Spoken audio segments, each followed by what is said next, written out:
The clock is ticking with the polls for the Texas primary set to close in just 2 hours. Coming up, we'll show you every angle of key races here in the Coastal Bend and the heavily covered Senate races in Texas. Plus, the war with Iran continues. What congressional leaders have to say. Chris 6 News F5 starts right now.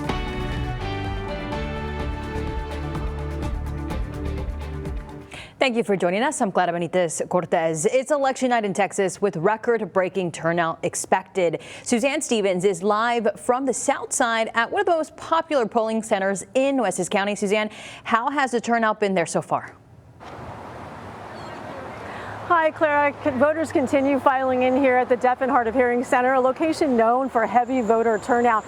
And just moments ago, I spoke with Nueces County Clerk Kara Sands, who tells me as of 5 p.m., over 10,000 people have turned out to cast their ballots in Nueces County, with 750 of them casting their ballots right here at the center. Some of them waiting 50 minutes in line, others an hour and 10 minutes in some locations. But I think the bigger story here may be the momentum leading up to today. More than 30,000 ballots were cast during early voting. That's about 14% of registered voters, and a significant increase from the 2022 primary, where roughly 18,000 votes were cast. Earlier, we spoke with a political analyst who had this to say. We are seeing substantially more voters turn out for this primary cycle than we have in the past 3. And so I think that's something important to realize. We don't know, we can't specify or say exactly why they're turning out, but something has gone on that has activated these voters. Dr. Smith says it's too early to pinpoint the cause of that, but factors such as competitive races and increased political engagement may all be contributing. Democrats held a slight edge in early voting this year, casting just over 16,000 ballots compared to about 14,000 Republican votes. Now, election officials tell me they've received no major reports of any problems at polling places. And remember, polls close at 7 p.m., so you still have time. Reporting live from the South Side, I'm Senior Neighborhood News reporter Suzanne Stevens, Chris 6 News. Suzanne, thank you so much. Now, with the primary election in full swing, one of the races drawing attention is the Nueces County Commissioner's Precinct 2 seats. Now, our neighborhood news reporter Stephanie Molina sat down with each individual candidate to hear their reasoning on why they're running. My area was affected by a storm back in May of last year. Emergency response that we had, or the lack of, really upset me and what I saw my neighbors go through. I'd like to bring new leadership. I will be accountable to the people, bring transparency to the Nueces County, and that's what I intend to do. I have some projects that I want to complete. I've got about maybe 5 major projects that are pending. That'll take me a couple of years to 3 years to finish, and I want to finish what I started. We'll have the results for this race later on tonight. In San Patricio County, many candidates on the ballot are running unopposed. However, one race that will be decided by voters is who will be the next county judge. On the Republican ticket, it will come down to incumbent David Krebs and fellow candidate Mark Roach. Neighborhood News reporter Adam Beam spoke with both candidates about some of their goals for the county. Display San Patricio County's interest in being a part of the region is to get involved with our Nueces County folks, get involved with them, come to the table, try to make this thing work. With all the industry that we have in this county, we've got to compete with the jobs that they have. With employee retention, that's one of the big things that I want to work on too as well, is employee retention for the future. If you are a voter in San Patricio County, you can go to one of the polling locations on your screen right now. You can also find this list on our website as well. Well, to stay up to date on every single race, polling place, and where you can check, you can head over to our website, christv.com, or just scan the QR code on your screen. Now, our elections here in the Coastal Bend are big, but some of the Texas Senate primaries are garnering national attention. First up, in the Republican Senate primary, incumbent John Cornyn is facing a tough battle against Ken Paxton and Wesley Hunt. According to a poll by YouGov yesterday, Paxton was leading with 36%, Cornyn had 32%, and Hunt with 17%. However, in political betting markets such as Polymarket, Paxton has an 80% chance, Cornyn a 20%, and Hunt is less than 1%. Over in the Democrat Senate primary, Jasmine Crockett is going up against James Tallarico. According to a YouGov poll from yesterday, Tallarico leads Crockett 53% to 40%. On Polymarket, Tallarico is given a 90% chance of winning to Crockett's 10%. In an interview with our Revolution representative, Crockett spoke on Congress's role in the conflict with Iran. People are dying every single day, and it's illegal. And we need Congress to do their job. Declaring war is exclusively within the power of the Congress, not the president. Tallarico hasn't made comments on the conflict, though. At a rally in Houston, he did mention the deaths of U.S. servicemen due to strikes by Iran. Well, current Texas Attorney General Ken Paxton and candidate for Senate also spoke on the strikes in Iran. I am very glad that he did it. I think Iran is a great threat to our country. But we could not let them have nuclear weapons. They're terrorists, and they've been terrorists for decades, and their motives are not good. The United States and Israel continued striking targets in Iran today. President Trump says this campaign could last more than a month. Last night, Secretary of State Marco Rubio clarified the goals for this campaign, which he stated are to eliminate Iran's ballistic missile capabilities to destroy Iran's navy. Now, most recently, Israel believes they may have killed multiple top officials in a strike while the officials were voting on the next supreme leader. The United States has also been striking Iran's navy. According to President Trump, their navy has been knocked out. United States Central Command is claiming that all 11 Iranian ships in the Gulf of Oman have been sunk in the first 96 hours of the conflict. The State Department is now urging all Americans to leave the Middle East as the U.S. Embassy in Saudi Arabia is now closed after it was hit by a pair of Iranian drones yesterday. The embassy was empty at the time and no injuries are suspected. The embassy was on fire for the period of time before being extinguished. The United States Congress has now been briefed on the ongoing conflict in Iran.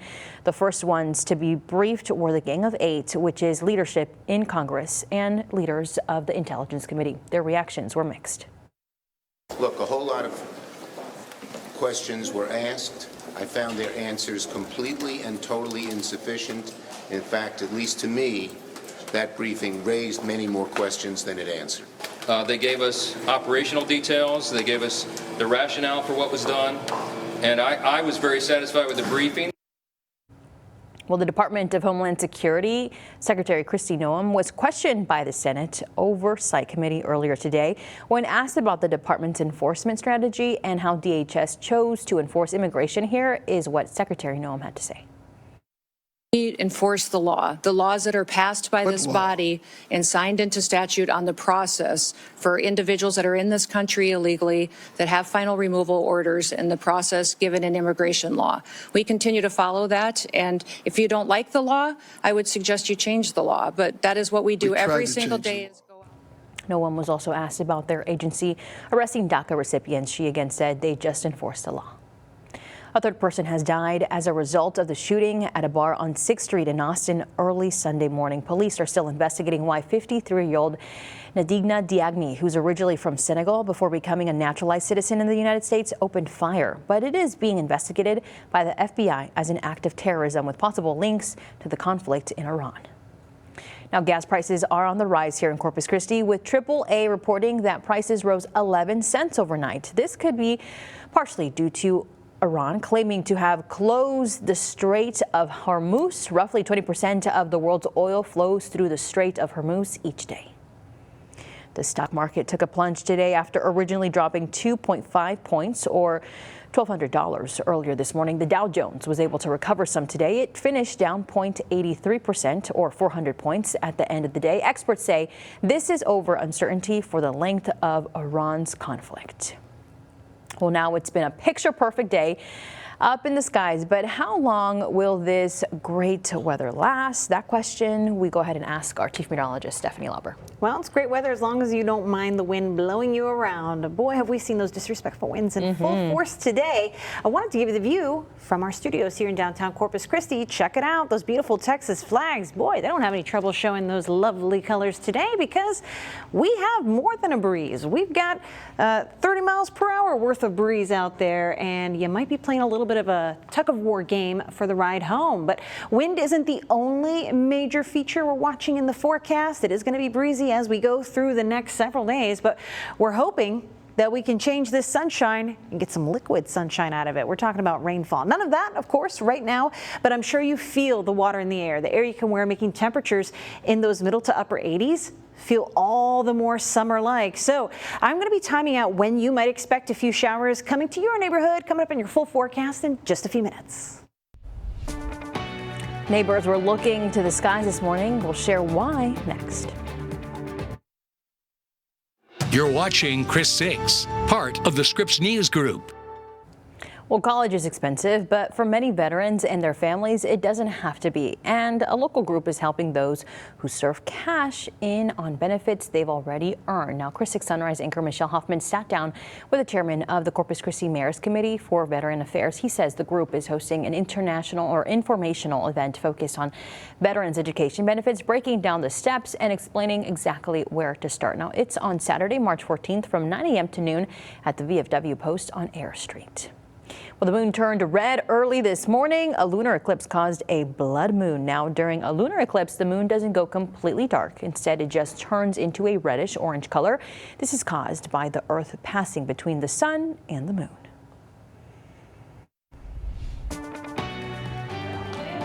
Some rain coming to South Texas, yes. Liquid sunshine does fall from the sky here. If you want to know how much you can expect in your neighborhood and how good this forecast is going to get for you, I've got answers on the other side of this break.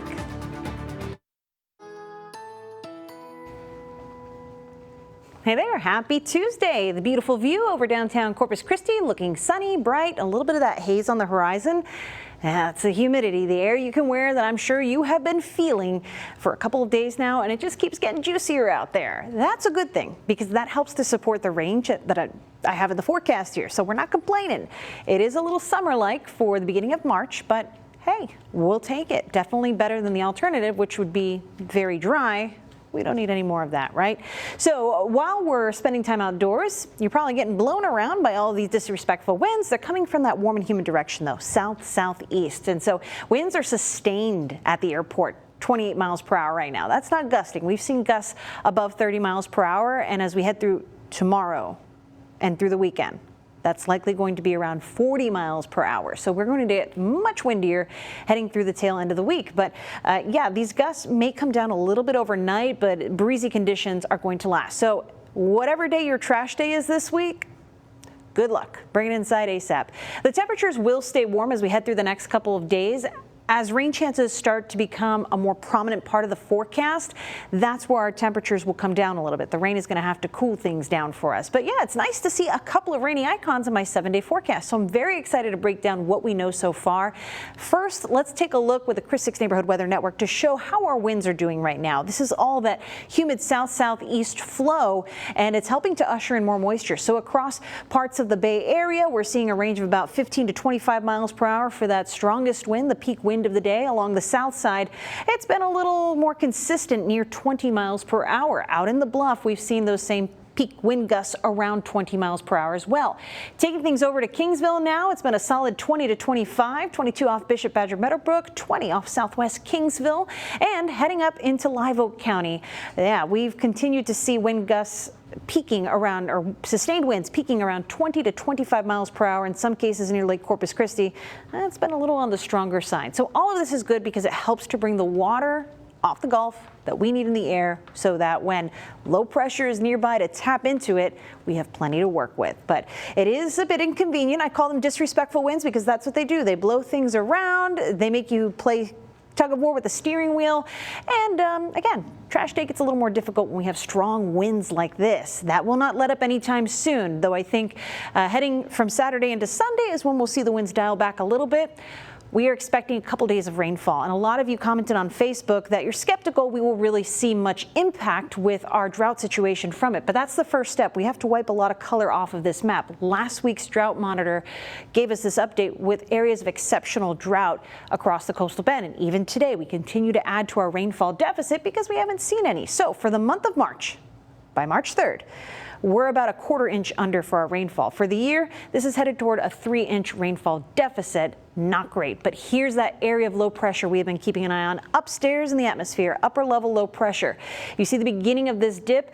I've been tracking this move, and I told you this is going to elongate more. The deeper south that gets, the better the rain chances look for us. So our opportunity for rain looks best as we head on into the weekend. It looks like the watershed is going to get the best strength from this, but even locally, we're looking at more totals closer to an inch.